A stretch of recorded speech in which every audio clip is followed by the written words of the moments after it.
Welcome to గరం గరం బెజవాడ రుచుల్లో. ఈరోజు మనము ఏబీసీ జ్యూస్ చేసుకుంటున్నామండి. ఏబీసీ జ్యూస్కి కావాల్సినవన్నీ పదార్థాలు ఇప్పుడు మనం చూద్దాము. ఇది కీర ఒకటి తీసుకున్నామండి. ఇది నిమ్మకాయది ఒక చెక్క తీసుకున్నాం. కొంచెం క్యారెట్, అలాగే కొంచెం కరివేపాకు, చిన్న అల్లం ముక్క తీసుకున్నామండి. అలాగే టమాటా 2 తీసుకున్నాము.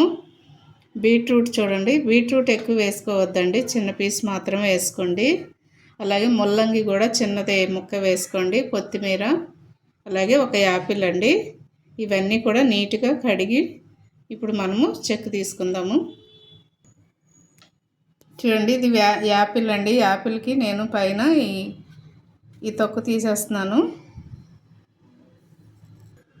ఇది పైన వ్యాక్స్ వేస్తున్నారు కదండి, అందుకని ఇది తీసేసేయాలి. మనం తొక్కు తీసుకొని నీట్గా శుభ్రంగా కడిగి వేసుకోవాలి. చూడండి, క్యారెట్ కూడా అండి, పైన ఇదంతా కూడా పలుచగా ఉన్నదంతా పైనది తీసేసేయండి. ఈ తొక్కంతా ఇప్పుడు తీసేయాలండి, ఎందుకంటే క్యారెట్ భూమిలో ఉండి పండిద్ది. చూడండి, క్యారెట్ కూడా మనం పీల్ చేసేసుకున్నాం కదా. ఇప్పుడు బీట్రూట్ అండి, బీట్రూట్ చిన్న ముక్క వేసుకోండి, ఎందుకంటే ఇది బాగా వేడి కదండి, అందుకని నేను ఈ కీర వేసుకుంటున్నాను. ఈ వేడికిని ఈ చలవ చేసిద్ది కదా, ఈ 2 సెట్ అవుతాయి, అందుకని ఆ 2 వేస్తున్నానండి. చూడండి, ఇవన్నీ కూడా పైన ఉన్నటువంటి తొక్కు పీల్ చేసిన తర్వాత శుభ్రంగా నీట్గా కడిగి ఒక ప్లేట్లో పెట్టుకుందామండి. మనం కడిగి పెట్టుకున్న ఇవన్నీ కూడా సన్న సన్నగా పీసులు కట్ చేసుకుందామండి.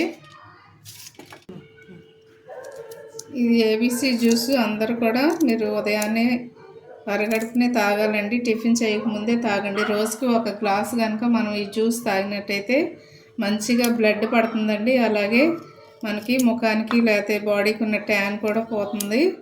చాలా బాగుంటుందండి, ఆరోగ్యంగా ఉంటుంది. ఒకవేళ మీకు ఉదయం కుదరకపోతే తప్పనిసరిగా సాయంత్రం అయినా తాగొచ్చండి.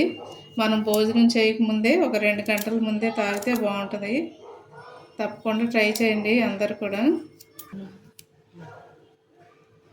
ఈ జ్యూస్ మీరు తప్పకుండా వాడండి, ఎందుకంటే కనీసం 2 నెలలన్నా మీరు కంటిన్యూగా తాగారనుకోండి, అది మన బాడీలో తేడా కూడా మనకు తెలుస్తుంది, బ్లడ్ పడినట్టుగా మనకు అర్థమవుతుంది.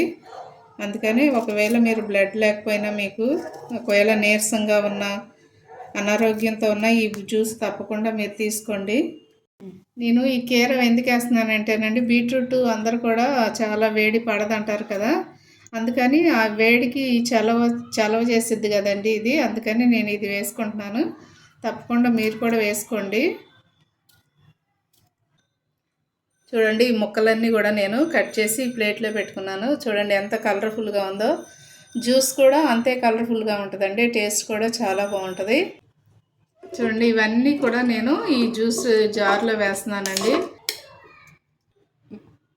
చూడండి, కొంచెం వాటర్ అండి, లైట్గా వేసుకోండి.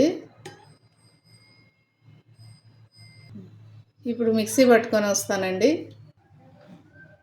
చూడండి, నేను మిక్సీ పట్టుకొని వచ్చానండి. ఇప్పుడు దీనిలో వడపోసుకుందాం. మనం జ్యూస్ వడపోసే ఉంటాయి కదా, దానిలో వడపోసుకుందాం. ఇట్లాగా స్పూన్ తీసుకొని ఇలాగా మనం ప్రెస్ చేస్తే చాలండి, జ్యూస్ అంతా కిందకి వెళ్ళిపోయింది. చూడండి, మనం జ్యూస్ వడకట్టిన తర్వాత ఈ గిన్నె నిండా వచ్చిందండి. 4గురికి సరిపోతుంది. ఇది 4 గ్లాసులు వస్తాయండి. సో ఇప్పుడు నేను ఒక నిమ్మకాయ చెక్క పిండుతున్నాను. కొంచెం పిండుకోండి, సరిపోతుంది. ఎంతో టేస్టీగా ఉండే ABC juice, healthy juice ready అయిపోయిందండి. ఇది కూరగాయలు కదా అని మీరు అనుకోకండి, ఎందుకంటే పచ్చివాసన వస్తుందని ఎవరు కూడా అనుకోవద్దండి. నేను కూడా అలాగే అనుకున్నాను, కానీ తాగిన తర్వాత నాకు అర్థమైంది చాలా టేస్ట్గా ఉంటుంది. కాబట్టి మీరు కూడా తప్పకుండా ట్రై చేయండి. మా ఛానల్ని మర్చిపోవద్దు, గరం గరం బెజవాడ రుచులు. సబ్స్క్రైబ్ చేయని వారంటే సబ్స్క్రైబ్ చేయండి, షేర్ చేయండి, లైక్ చేయండి. Thank you.